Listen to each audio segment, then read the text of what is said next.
Good afternoon. It's time again for your program, Transforming Lives One at a Time. We are coming to you from scenic Tobago in the Republic of Trinidad and Tobago. This program is aired every Saturday at 5:30 p.m. You can feel free to check out our social media platforms. We are on YouTube, Instagram, TikTok, and of course, Facebook. This program is geared towards inspiring, educating, and bringing the much-needed solutions to problems and issues we face on a daily basis. If this program has been helpful to you, feel free to like, share, and comment so others can truly benefit from the wealth of information being shared.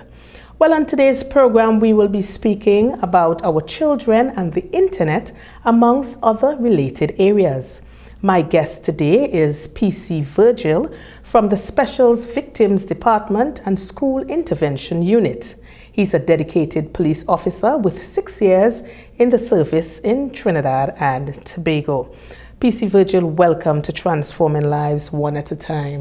Good afternoon to you, Diane. I am glad to be here this morning. Yes. This afternoon. Well, you know, funny enough, I was just thinking, I said, this is the first time we're having a police officer on the set here with us. And I was just thinking, I said, I'm happy that you won't be telling me that I have the right to remain silent because, of course, that will defeat the entire purpose of the program, right?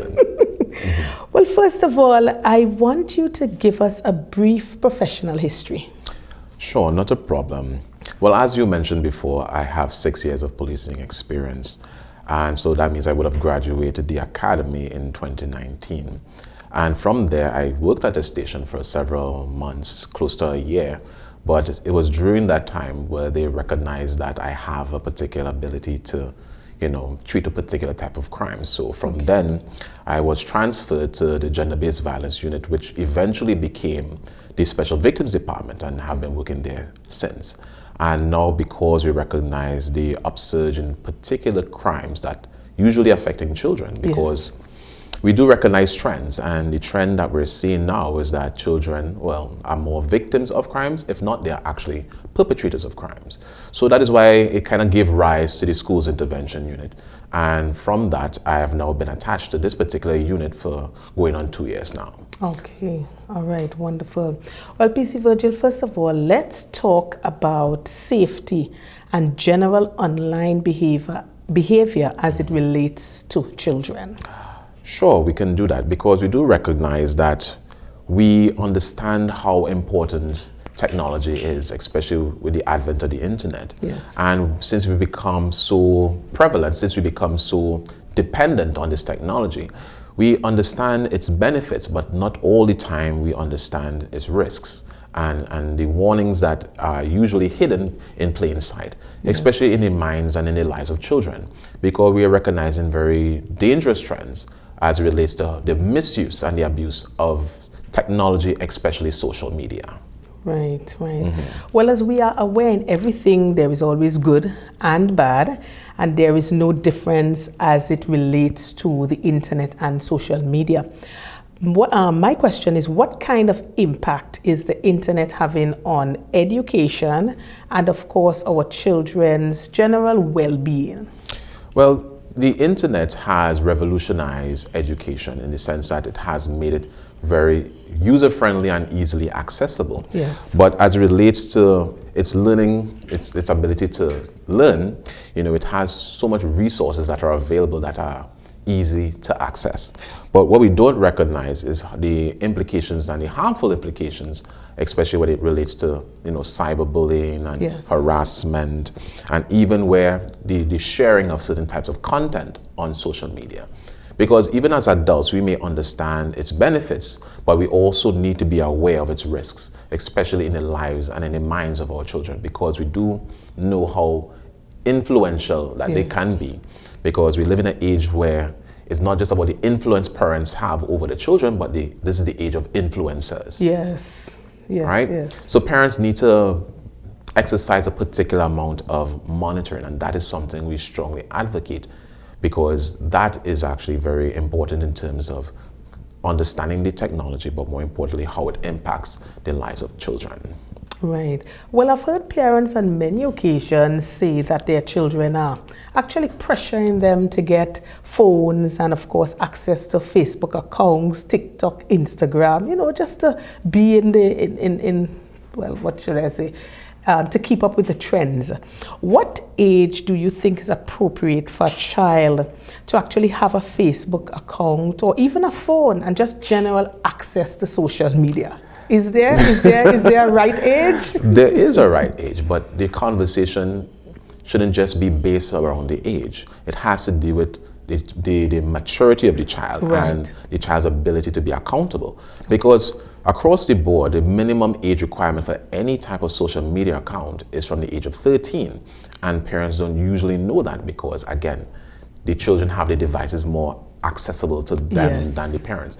But we try to advocate that parents need to be very vigilant and diligent, because even if they may not have comfort with the technology, they should be networked with those that are, so that they can establish certain types of parental controls. Right. Because even the Bible says we know what bongs in the heart of a child. Of course, foolishness. Yes. But you know what it says, the rod of correction will drive it far. But emphasis on the word correction, because we talk about responsibility and accountability, and parents need to teach the children accountability. So yes, in the terms of access to a smartphone is one thing, but the monitoring should be followed through, because the circumstances may be different. The relationship with the child is different. Right. And a parent should be able to gauge the maturity of that particular child. And in all things, you could always play it safe. We grew up in the age of the Me Too. Of course. The first Me Too movement. Yes, yes, because there are systems in place that will cater for the needs of the child if something happens in school, regardless. Right. But if a parent may insist of a child having a device to contact them in case of emergency, then they should put things in place so that they could safeguard the child and also prevent the child from getting into mischief. Right, because of late, even as we think about boundaries, I know some principals have a big issue with children bringing phones to school, and they would tell you, I heard one principal say, if the child needs to get in touch with you, there's a phone at the school, or they could borrow a teacher's phone. How do we treat with that, and in terms of how parents and the teachers and principals could actually come to a form of agreement so that... You see, this is always a challenge, because parents want to have that type of access to the children regardless of the circumstances, because it's their nature to be very protective. Yes. But the school also has a policy, and it depends on the school. But from what I could remember, especially in particular secondary schools, there is basically a don't ask and don't tell, if you want to put it very simply. Okay. So in the sense that a child may have their cell phones on their person, but it should always remain hidden, because the school's position is it's not supposed to be seen. Okay. So if it's not seen, you don't have it. Right. But by their own rules, they're not supposed to have it. But because of the general pushback that they get from parents, who are now saying that they need to be in contact with the children because of X, Y, and Z reasons, then they make certain provisions. But those provisions comes at a cost, because we're seeing that a lot of documented incidents involving children are also filmed and posted on social media. Yes. So parents need to be in collaboration with their educators and come to a consensus where it can be monitored, and it should definitely be regulated. If not, just take it out altogether, because it's supposed to be an institution for learning, and if there are situations where the phone needs to be present, then there are provisions for that under the supervision of their teacher. Right. And this is where, in terms of the Parent Teachers Association and parents actually come into these meetings, because many times, as you would know, this is your area, you would know that you would call parent teachers meetings, and less than quarter in most cases of the parents would come. And the problem with that is that many times the students who are doing well, these are the parents that are showing up. So those that you really want to see, who you may be having some kind of issue with, these are the parents that are not coming. Yes, that is. I know that's a whole new topic. It is a whole different topic, and this is the reality we do confront from time to time, because we try to find ways of reaching out to those that are at a greater risk, so to speak, or who needs the particular kind of attention. Yes. And I think this is actually one of the reasons why the intervention unit was formed in the first place. Because as I mentioned before, we do recognize trends. And the one of the best attributes of what we do is that sometimes we take it to them. Because when the school has all the information about these at-risk students, or even the challenges they face with parents, even though they may not be committing crimes, but it's a crime prevention initiative where we recognize the trends that these children are engaged in, and therefore we take it to them. We go and we have interventions with them. We have sit-downs with them. There's some maybe social implications that may cause different challenges. Yes. And we even do referrals to these other institutions that can actually lend some form of assistance. And this is one of the reasons why we've seen a lot of successes. You know, we would have encounters with children who were challenging before, but due to the consistent intervention and the referrals and even the collaboration with parents and the teachers, we see progressive results. And is it that you have further collaborations with, like, for example, the Division of Health, Social Services, Wellness, that kind of, because according to what situations you may meet, it definitely you may depends, need. Yes, it definitely does. And we do network with a lot of institutions as well. You know, even we have our own victim witness and support unit, because we do recognize that sometimes children are victims of crime themselves. And that also affects their academic performance and also affects them socially. So we do referrals to these institutions and many others where we could treat with their needs wherever they are. Not everything has to be responded punitively in terms of crime, but we look at it from a much more restorative and rehabilitative side of justice. And even preventative. Yes, definitely preventative. Because I have been very concerned about, you know, sometimes we would wait until situations blow up in our faces, and then we'll say, okay, we need an intervention here. But I believe that we need to be a bit more proactive as it relates to our children, as it relates to the intervention in our schools, and might I even say from the preschool level. Because I have been hearing some things that has been happening even at preschool level that has been very troubling. Well, I'll reiterate what I said earlier. I said this unit that I belong to is a crime prevention, or it started off as a crime prevention initiative. And we target all learning institutions, all the way from the primary level, the preschool level, all the way to secondary, even tertiary. We even go as far as going to churches and community centers, wherever the needs are, because the information definitely needs to come out.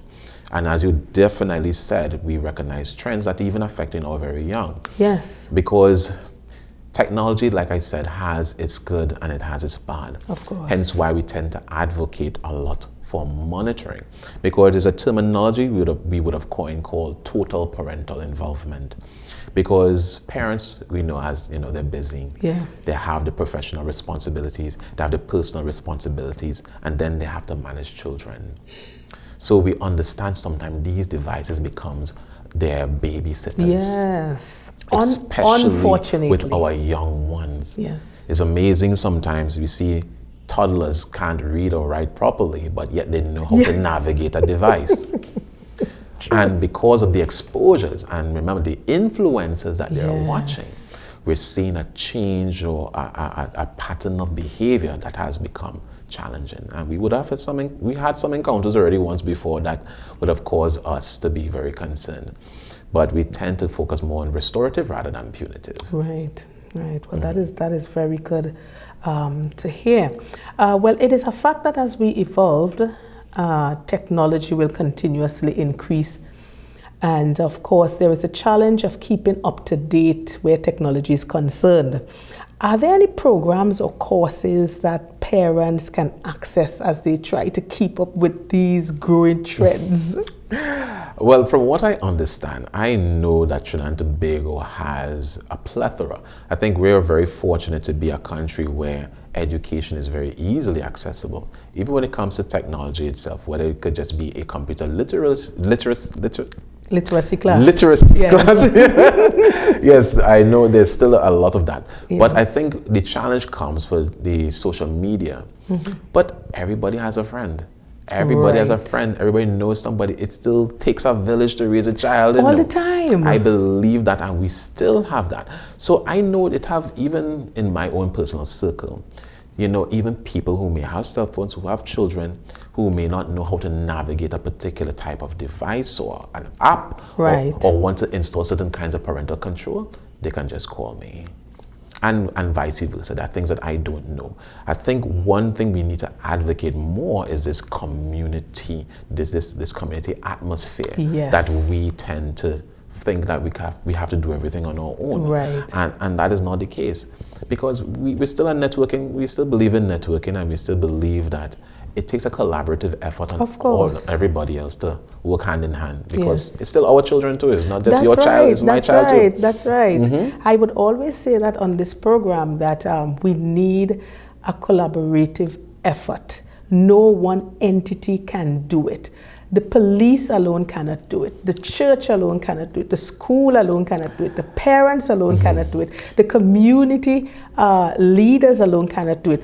But if we were to come together and all have all hands on deck, then we would be able to see the kind of results that we desire to see in our future generation. And I believe that 100%. There is something, during our lectures, there's I reminded some parents that if they're aware that their child has 4 parents, and a lot of them looked at me very strangely when we have 4. And I said, well, think about it, your child has 4. Right. Because the first parent is God. A lot of times, even God gets overlooked, because God is the foundation of our belief system as who we are as people, whether it may be Christian or any type of faith. We want to pay credit to them as well too, because that is the foundation of their identities, where children at this stage are forming as we speak. Yes. The second one are the parents, whether it may be biological parents or parents by extension or by proximity, grandparents. All these people who would have contributed to this child's life definitely has an impact, and most certainly has an influence. Of course. And then thirdly is the teachers, because if the child is not at home, they're at school. And these teachers are the parents away from home. Of course. Because especially this generation, children of this generation have 3 different lives that they need to all be on the same level, so that parents will understand, because there's a life at home. Yes. There's a life at school, and now there's a life on their social media accounts. And these are the lies that every person needs to be aware of, because there are terminology that they need to be familiar with. Yes. There are apps that they need to be familiar with, not just the social media, even the very games that they play. Yes, indeed. They need to be familiar with these lives. And last but not least, the police. Yes, of course. Yeah. Of course. Because even as you spoke about the games, and I mean, we're going to get a bit more in depth as it relates to the internet, but I have been looking on some games that these children are looking at, and some of these characters are very disrespectful. So they're disrespectful to their parents. So what is it? Once they're seeing that, they're being like, okay, well, that's the way to do it. I could speak to mommy or daddy however I want, and it's okay because I am seeing it on social media. That is true. Yes, but we're going to stick a pin right there, and we're going to take our first break, and we will be back. Stay with us. If you're wondering where to find top-tier quality tiles and products to refurbish or renovate your wall, floor, or pool, well, your worry is over. Come to D-Cells Tile and Ceiling Center, Store Bay Local Road, opposite the Bonnecourt Primary School, Tobago, where you will find porcelain, mosaic, and ceramic tiles of the highest quality guaranteed. D-Cells Tile and Ceiling Center also stocks thinset, grout, tile cutters, and yes, windows. Plus, a friendly smile and service that's second to none awaits you. So forget the hassle and get all the quality tiles you need right here in Tobago at D-Cells Tile and Ceiling Center. Call us today at 460-8802, 639-8281. Opens Monday to Saturday from 9 a.m.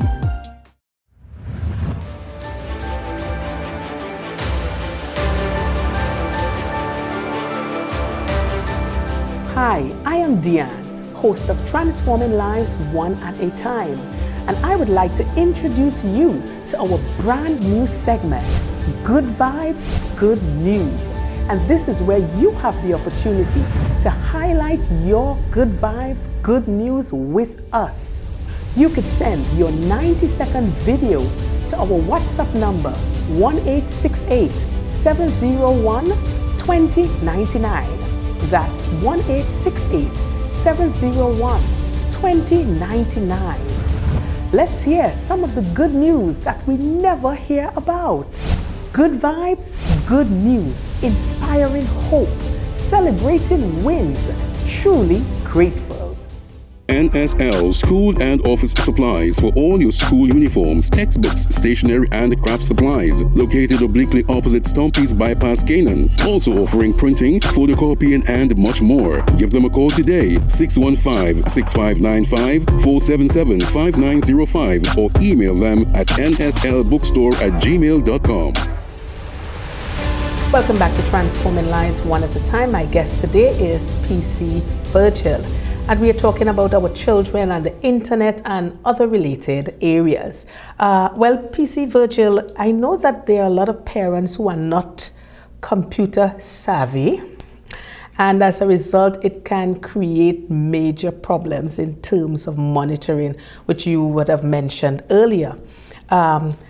To monitor what their children are doing, what they are engaging in on social media, I want us to get into these codes, because we know that there are codes that our children would use and a language that they would use to keep parents, well, at bay or in the dark. Well, mommy wouldn't know what BRB means, so let me, I want us to get into the nitty-gritty of these codes. Well, to put things simple, because we notice that this is the emoji age. Yes. People could have entire conversations with just using emojis. But you spoke specifically about the codes in them. So I compiled a list of several codes that parents can be aware of, right, so that when they see them, they could know how to respond and what these children are actually doing under their very noses, as you mentioned before. Like, for example, like this one, POS. POS, that simply means parent over shoulder. Wow. It doesn't mean Port of Spain. It doesn't mean Port of Spain. Parents over shoulder. Wow. There's another one that is 9 or 99. That simply means a parent or teacher that is nearby. Don't ask me, that's what they come up with, and that's what we decipher it. There's another one that parents need to be aware of. It is called WTTP. That is WTTP. That is want to trade pics. Want to trade? Pics, as in pictures. Okay. Yes. So when they send these messages out, it is if they want to trade pictures with each other, which is a whole nother conversation in itself. Right? And here's another one where parents need to be aware of. That is GNOC. That is GNOC. And that is get naked on camera. Okay. Yeah. There's another one. Finsta. That is FINSTA. That is a fake Instagram account for private sharing. Children now have fake Instagram accounts, because we talked about the children that does have access to social media accounts. Yes.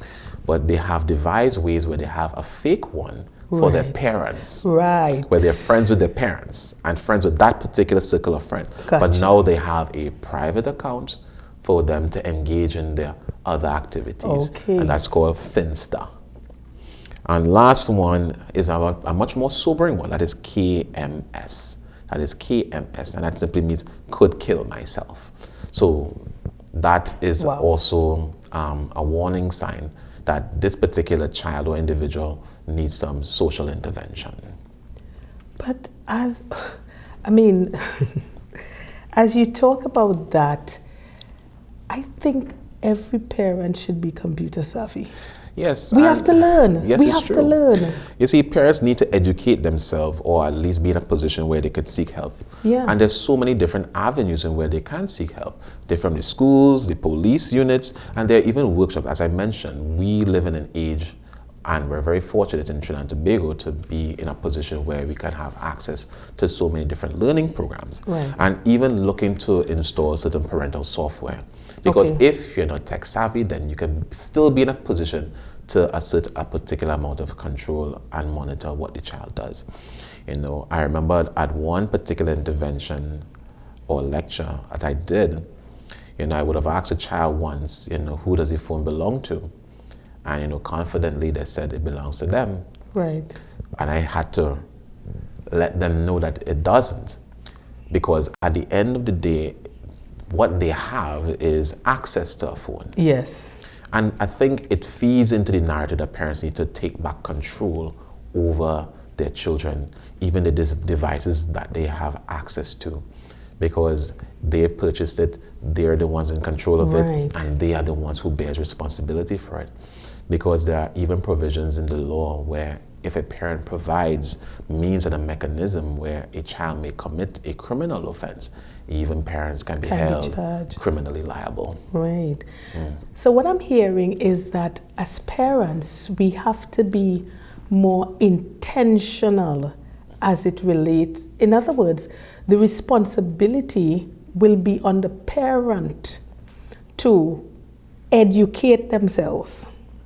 As we would often say, ignorance of the law is not an excuse. That's right. So you will still be charged. So it is in the parents' best interest to educate themselves, because you know you have a teenager, you know you have children, this is a part of what is happening. And as we evolve and with the advent of social media, we cannot be naive that our children would not want to experiment. They would not want to be, you know, as a part of what the other children are doing. Okay, you have an Instagram account? Yeah, I have a fake one, and I have one that but that is just so amazing. And these children, in their minds, they would think that they're smart enough to know that they have to have two accounts. Because the one that mommy and daddy will monitor and say, okay, this is my child, this is my good child. And then the other one that you would not even recognize the child. That is true, because time and time again, we have been in situations where parents were confronted with reality. Yeah. And furthermore, the embarrassment of having to see the truth being revealed to them, but not from their child, who they're supposed to have a relationship with, who they have a connection with, but from either from a teacher or even us as a police. You know, because parents are the first and final authority. Yeah. And I think it's about time that they take on that role, that more assertive role, as you mentioned, not just be, you know, responsive, but be proactive. You know, not everything should be treated with when things go wrong. And if they're in a position where they are not secure in themselves with the technology itself, then that means that they need to be in a position to either be in a position or rather prevent the children from being exposed to it. Because if you as a parent not comfortable, then you shouldn't be comfortable handing it over to your child. Right. It's essentially like giving a child the keys to a vehicle, but they don't have a driver's permit. Of course. So is it, because I have said on various occasions that many times parents want to be friends with their children. And I was asking a counselor, I said, can you be friends with your children? And she said, no, it cannot work, because your child has to know, listen, I am the adult, you are the child. You have to listen to my instruction. I have your best interest at heart. And if it is you're trying to be friends, it means that when you're supposed to be correcting that child, you're actually trying to, because I don't want the child to vex with me. I don't want the child to be upset with me. But later down, you're going to visit them in the prison cell and they vex with you. What does the Bible says? It said to train a child in the way they should go. And when they're old, they will not depart from it. You see, children need several things. They need structure. Yes. They need order. They need discipline. And most importantly, they need safety. And any parent who has, you know, any children for that matter, knows that there will be situations and circumstances where your child is going to absolutely hate you for doing the right thing. Yeah. But that doesn't prevent you from doing the right thing, because you are the one who sees down the road. You are the one who is in charge of the resources and the mind and the development of this child. So you bear certain responsibility and accountability even to them. Yes. You know, there's a quote that says, "I'd much rather be your enemy and you hate me for the right thing than be your friend and you love me for it, for the wrong thing." Exactly. You know? Well, I want to jump ahead a bit as we continue the conversation. I want us to touch on the importance of having a strong foundation, even as we are talking about home and what happens at home. That strong foundation on the home front for our children. Because it is no secret that once we have a strong family, we have a strong community. If we have a strong community, we have a strong nation. Is it that with all that we are seeing, exhibiting in society today, that parents are still oblivious that something is going radically wrong? And truth be told, we can't blame anyone but ourselves, eh? Real talk, no sugarcoating. Just wait on this. No sugarcoating.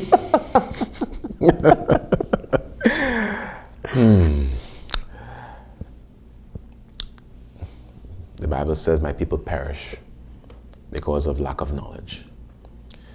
And I don't think we should ever be in a position where we throw our hands in the air and just hope for the best. Right. We need to be deliberate in how we respond, even when we recognize trends. As a police officer, do you think that we're interested is in the facts? And the fact remains is that the trends that we're seeing is that criminals are not getting older, they're getting younger. Yeah. You mentioned certain things in relation to the family structure. There is a correlation between what happens criminally to what happens domestically and within the home. Yes. A lot of times where we conduct interventions or meetings, we do recognize certain brokenness in the home. Yes. But that is one of the reasons why we advocate for other social programs to assist, to support, and even to provide that father figure, that mother figure that some of these children are lacking. Because when we don't, children will always find comfort in things that makes them comfortable, even the things that may be very harmful. Yeah. And parents need to more or less take their power back in the sense that they are the first and they are the final authority in their home. They may not like boundaries, but boundaries are very important. Yes. And we recognize it now that even that is being a challenge. Children don't like boundaries. They don't understand consequences. You know, consequences is very foreign to them. Discipline is abuse. Yes. And you're mean. Mm-hmm. And you're Discipline wicked. Is abuse, and you don't like me. Mm-hmm. And especially how children are very good. They're very creative and very innovative in being very manipulative. Yes. You know, they have one face for their parents. Oh, yes. But another face for their children. And again, another face on their social media accounts. Of course. Everything a child does is by permission, whether they actively received it from their parents or it was implied by them doing nothing. And when we look at what is happening, because it is no secret, we know, from what we're seeing manifesting now, we have a lot of children coming from broken homes.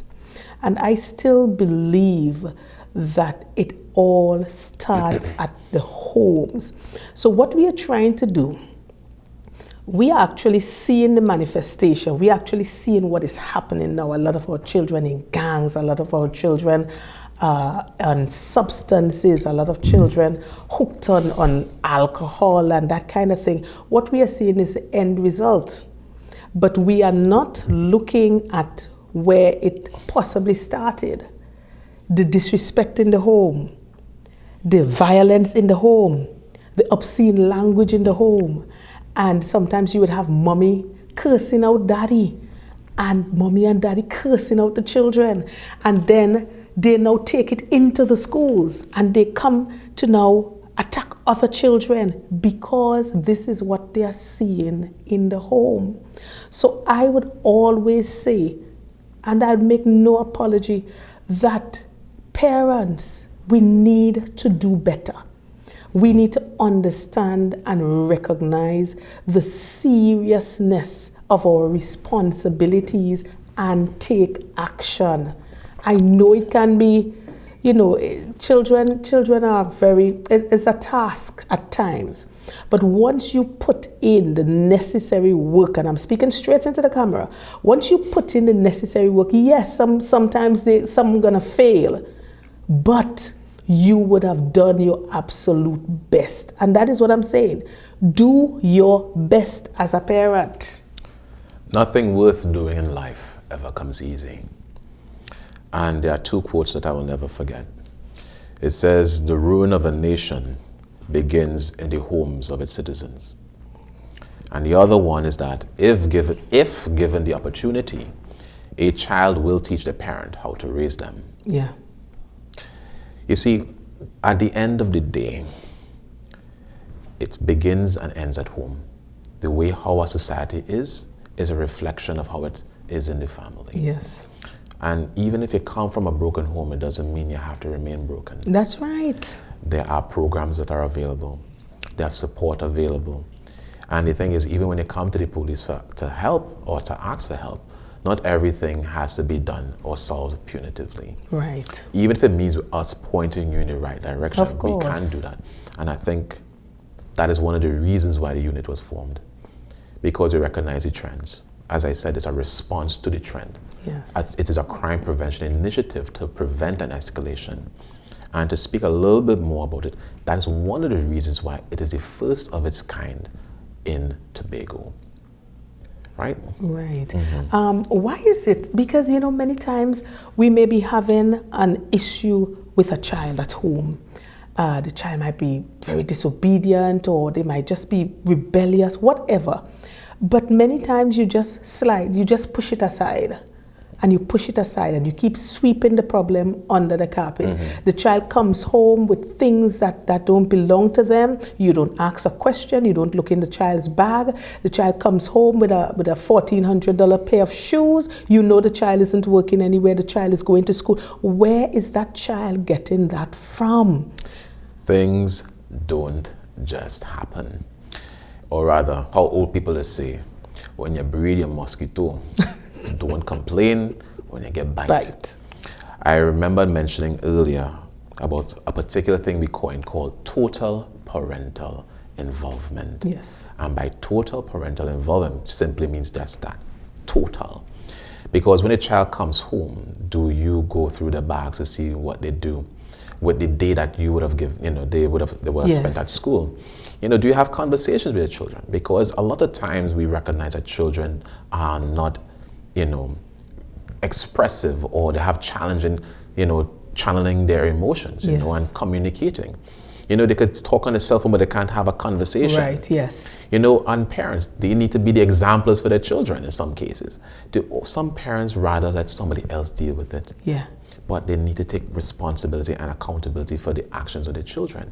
So when you have total parental involvement in the mix, it firstly causes one to recognize their own shortcomings. Nothing is wrong with making mistakes. There's nobody perfect. But upon recognizing that there are areas where you're falling short, then you need to resource it to become a better person, or to become even a better parent.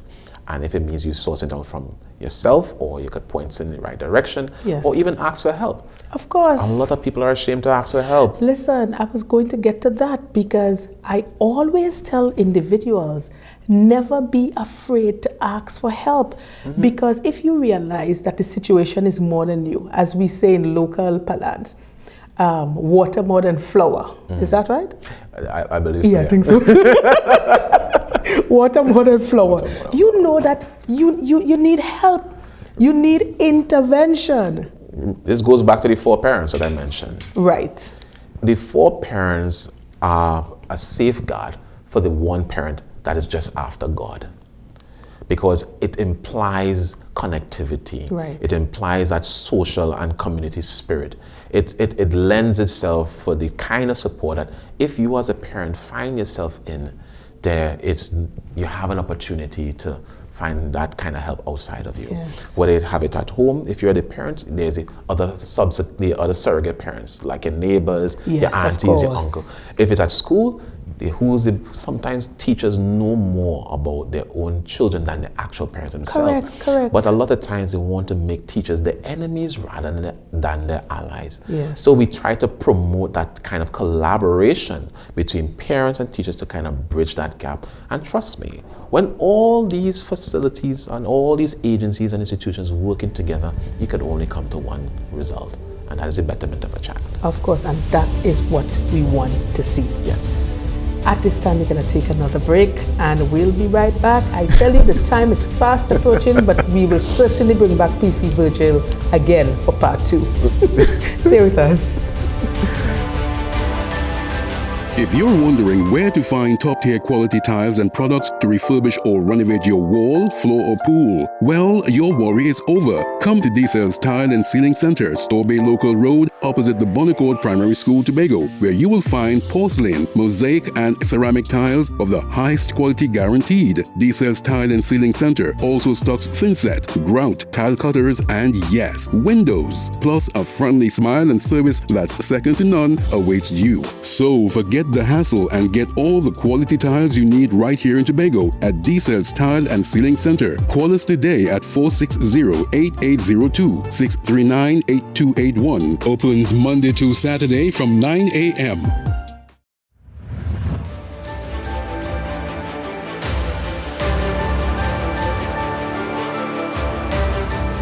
Hi, I am Diane, host of Transforming Lives One at a Time, and I would like to introduce you to our brand new segment, Good Vibes, Good News. And this is where you have the opportunity to highlight your good vibes, good news with us.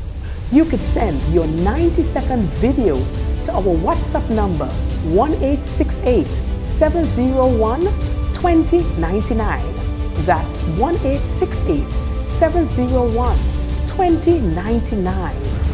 Let's hear some of the good news that we never hear about. Good vibes, good news, inspiring hope, celebrating wins, truly grateful.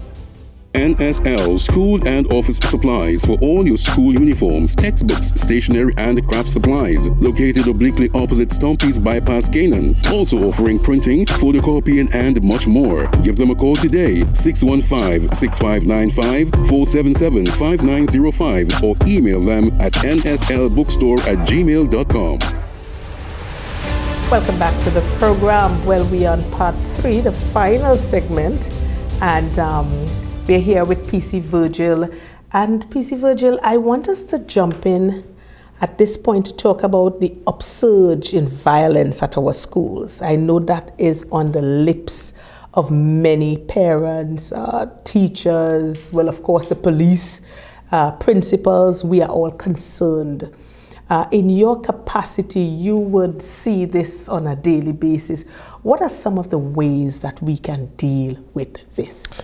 Well, we do recognize trends, as I mentioned before, and there has been an undeniable increase and rise in school violence. And especially when it comes to things relating to like peer pressure, even gang influence, even poor conflict resolution skills. You know, people can't regulate their emotions. Yes. You know, these type of behaviors tend to promote a lot of unresolved issues and even escalate even into violence. And you know, there are several things that we would have talked about that we can treat with to assist in that regard. Like, for example, like school-based intervention units. Right. You know, I think that is very important, because if we keep it contained within the school zone itself, you know, it could be dealt with internally on that level. And you know, based on what we do on a daily basis, you know, tend to lend itself to that, because we get called into the schools and we conduct interventions, even on the school's compound from time to time. So if there's an expansion in that regard, then that is something we could actually discuss. But there's also another one, and that is early conflict mediation. Okay. A lot of times, you know, we tend to wait a little bit longer to resolve conflicts, and there is a build-up. And then if there's a build-up, eventually there's going to be an explosion. Of course. You know, so we try to nip things in the bud as early as possible. You know, and it also lends itself to not taking things for granted. Okay. You know, sometimes children complain to us and say that how, You know, when they complain to a teacher, you know, nothing is done. Right. You know, they complain to a parent, nothing is done. Yes. You know, so we try to treat every matter, you know, with a degree of seriousness. There's another one where we talk about surveillance and anonymous reporting systems. In the schools? In schools, really? yes. That one is interesting. Remember, as a police, we're interested in the information. Okay. And unfortunately, even children have a culture where they say snitches get snitches get stitches. You know, so there have to be some monitoring and some surveillance in that regard. And Yes. even when it comes to receiving the information, you know, the information should be regarded safely, but also they could report it anonymously, because to prevent victimization. Right. So there are things that we would like to put in place in regards to that, where a child may feel comfortable Yes. to share the information without fear of reprisal. Understood. Also, as I mentioned before, another one is strong parent-teacher collaboration. Remember, this is something that we spoke about earlier, Yes. so I don't think I need to go into Yes, yes, details yes. surrounding that. And another one, the last one, has to do with routine police and community police visits and mentorship programs. Okay. You know, we already, you know, facilitate that in terms of our visits, but the mentorship programs is something that the schools can actually look at to create this, you know, to fill the void that a lot of these children have, to channel and to channel their emotions, but more Yes. importantly, to express emotions in a safe and progressive way. Because a lot of times, you know, especially with our young men, you know, they have some challenges in that area as well. Yes. Yes. Well, as you spoke about mentoring, I remember I was interviewing a gentleman from the Bishop's High School 83ers. They have been giving back to their alma mater. And they were talking about that mentorship program that they started. And I think this is a very good area for us to make a clarion call, because sometimes you would have attended a school and you want to give back in some way. And you may be a police officer, you can give back to your school. You may be a fire officer, you may be an attorney, a teacher, you know, that you could be able to come in and have conversations, be an advocate for how should I put it? Be there so that children can be able to freely come and speak with you. You can have a conversation. You can be that mentor so that they could be able to look up, because of course we know we have the issue of role models. And many of these people that call themselves role models, you know, I say this without an apology, we have a problem. We have a problem, because the kind of things they are modeling is not the kind of model citizens that we desire to see, you know, to bring our society to that kind of high standard. But before we even continue on that vein, I wanted to talk a little bit about bullying and what should be parents' course of action once a complaint has been made by a child. Because we have to be real, It is an extremely difficult thing for a parent to believe that their child is being taken advantage of, or that their child's life may be in jeopardy. They go into a kind of protective mode. But of course, we still have to have boundaries. We still have to know how to deal with the situation in a mature way. So let's talk about that, because I see a lot of videos circulating and it is troubling. It definitely is a disturbing trend. And I think to start off first, that any time a child comes to a parent and inform them that they are being bullied, it is to be taken seriously. Okay. Nothing is small, nothing is too small for them to respond to, or even take the child's account of the incident into consideration. But there are also other steps they can take in terms of remedying the situation. Like, for one, active listening. Okay. A lot of times people, they hear, but they don't actively listen. You know, they listen also without judgment. You know, sometimes it's important for a child to know that the information they are receiving or they are sharing is considered safe. That's safe space. You know, also a parent needs to do is to document the incident, because if this matter is being taken for the police needs the accurate representation of that information. Right. Things like time, dates, place, people, even a description. Yes. All these information are very, very important, because a lot of times we find ourselves in situations where we have to now go and try to extract all the information from Yes. multiple sources, but the information we need, so feel free to document those information for us as well too. Also, when reporting to the school, it's okay to request follow-ups, because a lot of times when people think that you made a report and nothing happened, it means that nothing is happening. Okay. That doesn't always be the case. Even the same thing with an investigation. Yes. Just because you're not seeing somebody Yes, arrested and yes, charged, yes, it yes. doesn't mean that the investigation is not progressing. Right.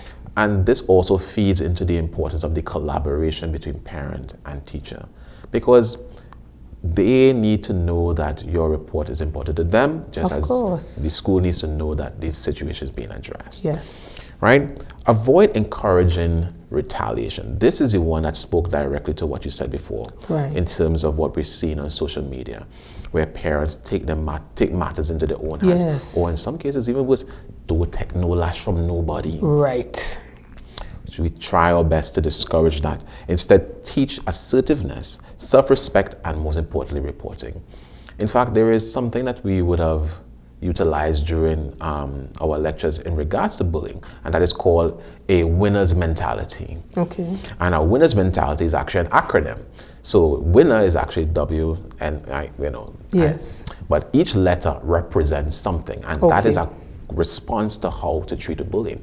Because the W stands for walking away, the I stands for ignore, the N stands for no sassy comments, because it's not what you say, it's how you say it. The talks. Right? The other N simply means to be nice, because even the Bible says you have to overcome evil with good. Of course. The E stands for exit. It takes multiple people to have a conflict. So if they have nobody to talk to, then who are you talking to? Precisely. But most importantly, the R stands for report. Report it, report it, report it. Because if we don't have the information, we can't do anything about it. And we need to rid ourselves, and victims need to rid themselves of victim mentality. In order for us to help you, you have to be in a position for us to help you. Understood. So you have to document Document get the information, Get the information. walk away. And also support systems. Support systems are very, very important, because people respond differently. Yes. Either if they are perpetrators of bullying or they are victims of bullying. So support is very, very important. And peer councils, peer support groups, and even when it comes to trauma, there are certain agencies that are available to help deal with that, and we can also help point you in those directions as well. Right, because I wanted to talk a little bit about the peer counseling and just how it works in resolving conflicts that would arise from time to time in the school setting. Okay. Well, peer counseling involves students who are trained to support their peers under adult supervision. Okay. So it's based on the premise that sometimes youths open up more to each other. Yes, correct. Rather than just to an adult, especially with someone their own age. And we have here a list of what it actually helps to do. And peer counselors help resolve misunderstandings before they escalate. They offer emotional support for those that are bullied or even being isolated. It mediates disputes and encourages empathy and accountability. And also it acts as a first line of support and also referral, because the information that they gather from those that they're more comfortable with can be therefore easily shared across the board. Right. Well, PC Virgil, we cannot pretend that parenting is a bed of roses. We have to be honest, and I like the honesty thing, because I like to be real on this program. Parenting has its challenges. We're not saying it's easy, and sometimes it's an uphill battle. And sometimes as parents and guardians, you do your very best, and still some go astray and they do their own thing. And we have heard it time and time again on the news. Well, I spoke to him or I spoke to her to stay away from bad company, to not line with these people, and to stay away from certain things and certain activities, and they just won't listen. That they consistently warn their child. What would you say to that parent who is viewing today? Because parents get tired, what would you say to that parent who is viewing today, who is just on the brink of giving up?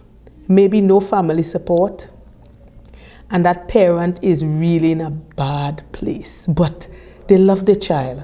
They still want the best for their child, but they're just tired. They just need help. What would you say to that parent? I guess they need the 4 parents too. We do recognize reality. And we've had parents who would have been in places like that, and sometimes there isn't no right answer. But what we can advocate is the support. Yes. It begins there, because if you as a parent not right, then how can the child therefore be right? If there's a situation where a child is uncontrollable, then there are provisions for that as well too. The court may decide that the child may not be, or it's not in the best interest of the child to remain in the environment where it currently is. Right. And therefore, it can become a ward of the state. Yes. And therefore, they can get the necessary help that they need. And again, it doesn't mean that the child is going to be locked up. Right. It means that they're going to be in an institution where they can facilitate the kind of needs a child may have, even in terms of their different temperament, mentalities, social issues, etc. Because, as I said, the environment itself may not be conducive. Right. But more importantly, tell them, parents, don't give up. Don't give up. With all due respect, you had fun making them. Yes. Now they're here, you had they fun need you. making them. You can't give up on them. Because even speaking as a Christian, God never give up on you. Right. So don't give up on them. Because nothing worth doing in life ever comes easy. And just because there's no right way to parent a child, doesn't mean there isn't a way. But we as parents must be creative, we must be innovative, we must be perseverant. Yes. And in some cases we have to make these sacrifices. Yes. I know parents who would have given up the life and the lifestyle they would have acquired over years to make sure that the child become the person that they're supposed to be. Because regardless of how a parent may feel about a child achieving or excelling academically, I know every parent wants the child to be an upstanding citizen. Of course. Definitely you want to be able to say, that's my son, that's my daughter. And I always tell persons, what would your child say about you? Is it that, yes, my dad did a great job, or my mom did a great job, or that kind of thing? Would they say that about you? And that's a big question, That is definitely a big question. Well, PC Virgil, as we begin to bring the curtains down, we have covered so many areas in this short time, but I want to give you the opportunity to leave a word of advice to our parents as they continue to push through in raising children and guardians to be outstanding citizens that we can all be proud of. Martin Luther King said, "Intelligence plus character is the goal of true education." Parents are responsible for cultivating the child's character. Children are a reflection. Yes. Children are a reflection of how they are parented, whether they are in their presence or in their absence. But the school systems are there to cultivate their intelligences. And it is when these two entities or these two institutions collaborate together, you'll have an outcome that everybody is going to be proud of. I would encourage any parent that if they need help, ask for help. Yes. There are ways and means to get different kinds of help if necessary. You can contact the station at 639-8888 and ask to be transferred to the Special Victims Department. We also do interventions, whether it could be at a school, at a station, or even at your home. Right. Because there may be someone who needs some help. We've been doing this for 2 years now, and it has produced a lot of positive results. Right. And that is something we want to continue. Yes. People need to know what the law is. Ignorance of the law is no excuse, as you said before. And children are also learning. Of course. And sometimes they're learning things that even parents don't know. Yes. So we want to make sure and put the power back in their parents' hands. Right. Wonderful.